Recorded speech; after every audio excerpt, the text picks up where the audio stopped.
자, 방역 당국, 당분간 코로나 유행. 방역 당국이요. 하는 말이 당분간 코로나 유행이에요. 이게 방역 당국이 할 말입니까? 어쩌라고. 하루 확진자가 7월 들어 5만 명 넘어서는 등 재유행 조짐을 보이고 있다. 아니 재유행이에요. 고령층 등 고위험군에 대한 보호책 마련이 필요하다는 지적이 나온다. 아무 대책이 없어요. 고재영 질병관리청 대변인 당분간 코로나 유행 증가세가 지속될 것으로 전망하고 있다. 어쩌라고. 지금 방역 당국이 하는 말이 코로나 이제 재확산됩니다. 네, 끝.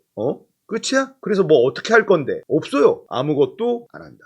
난 말했다. 코로나 확산된다고 난 분명히 말했다. 걸리면 네 책임. 이거잖아. 이게 어떻게 정부가 할 말이냐고요. 코로나가 확산되니 이러이런 거 조심하고 우리는 이러이런 걸 하겠다. 와, 이런 게 아니라 그냥 코로나 유행이에요. 끝. 난 분명히 유행이라고 얘기했으니까 걸리면 네 책임이야. 이러고 있는 겁니다. 치명률은 다행히 좀 낮아요. 오미크론 유행 시기에 2분의 1, 3분의 1로 하락한 상황인 건 맞습니다. 그래서 기존 의료 체계로 대응이 가능한 수준이다. 이렇게 얘기를 하고 있고요. 7월 첫 주 치명률, 감염자 대비 사망자 비율이 0.03입니다. 그래서 오미크론 변이 유행하던 지난해 1월 첫 주 치명률 0.83과 차이가 좀 큰 건 맞는 것 같습니다. 자, 오미크론 하위 변이 바이러스 XBB 계열인데요. 다른 바이러스와 비교했을 때 위험도가 높지 않다. 문제는 방역 당국이 이것만 믿고 손 놓고 있으면 이게 또 다른 변이가 또 일어날 거란 말이죠. 그때는 또 어떻게 될지 모르잖아요. 그러니까 질병청은 긴장을 유지한 채로 국민 건강에 고민을 해야 되는 게 맞잖아요. 근데 얘네들은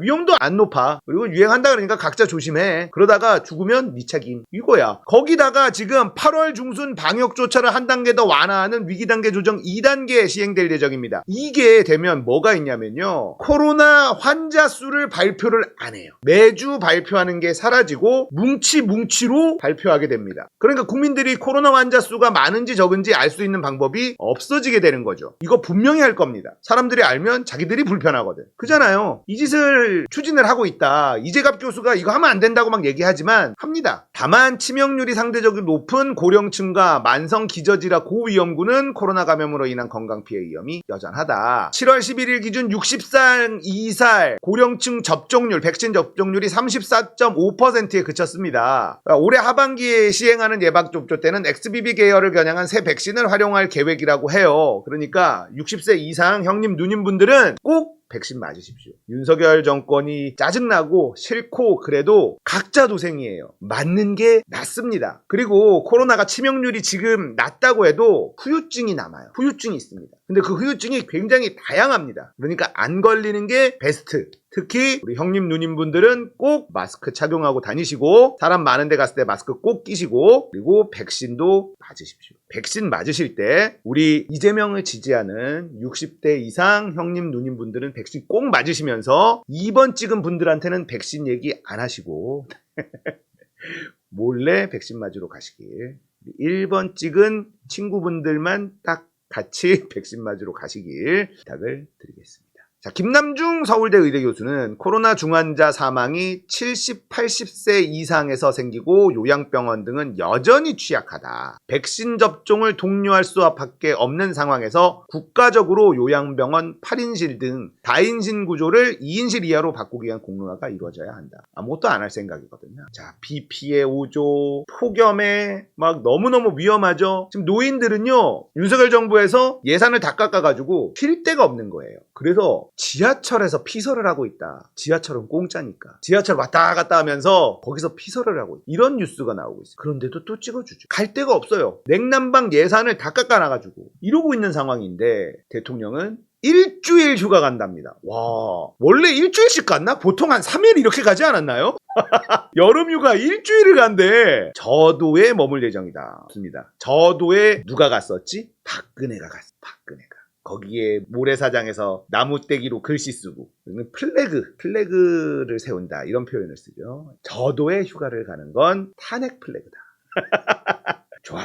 장소 잘 정했어. 거기서 박근혜 기운을 딱 받아. 그러면 조만간 간다. 거기 모래사장에서 나뭇가지로 글씨도 좀 쓰고 이래놓고 이제 뭐라 그러냐면 내수진작. 대통령 휴가 가는 건 내수진작. 저도에 가는데 내수랑 뭔 상관이야. 나 진짜 저도에 무슨 내수야. 오늘 겸손은님들 나에서 미리미터 너무 웃겨가지고 내일부터 6박 7일간 대통령 휴가를 갑니다. 무엇이 우려되십니까? 어떤 우려도 없다는 우려. 96%. 대통령이 일주일간 자리를 비워도 아무런 우려가 생기지 않는다는 게 우려다. 대통령이 있으면 뭐해. 하는 일도 없는데. 본인이 얘기했잖아. 내가 간다고 해서 달라지지 않는다. 일주일 뒤에 복귀한다는 우려. 이게 좀 웃겼어. 자, 코로나가 창궐하고 있고 폭우, 폭염 이런 상태에서 일주일간이나 휴가를 간다. 세상 마음 편하다, 마음 편해. 만약에 문재인 대통령이 이런 상황에서 6박 7일 대통령 휴가를 떠났다라고 하면 언론에선 뭐라고 했을까요? 위기의식이 없는 대통령. 이 상황에 휴가가 웬 말이냐. 엄청 씹어댔을 것 아닙니까? 이런 상황을 전부 다 문재인으로 바꿔봐. 그러면 언론들 난리 났을 거라고요. 조용하지 않습니까? 휴가 가서 푹 쉬다가 계속 거기서 쉬어. 그랬으면 좋겠다.